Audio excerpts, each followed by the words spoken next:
আসসালামু আলাইকুম প্রিয় দর্শক। ছোটবেলায় আগে আমরা রুটি গরম করিয়া খাইতাম।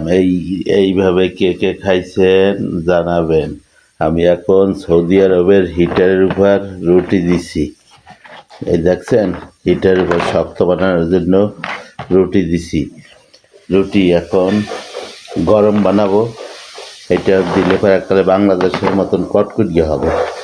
কে কে খাইছেন লাইক কমেন্ট করবেন। যে ছোটোবেলায় আমরা এইভাবে হিটের উপর রুটি দিয়া বাংলাদেশের চুলার উপর দিতাম। এখন দিছি এইখানে হিটের উপর।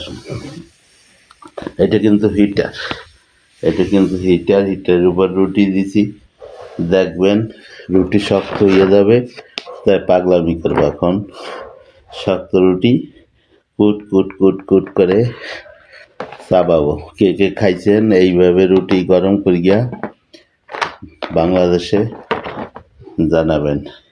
এখন আমি শৈশবে চলে গেছি। ছোটোকালে এইভাবে রুটি চুলার ভিতর দিয়ে গরম করছি, তার শক্ত বানাইছি, তারপরে খাইছি। এখন এখানে আমি এটা বানাইলাম।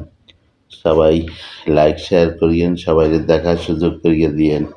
দেখছেন এই যে রুটি। ওকে, ধন্যবাদ।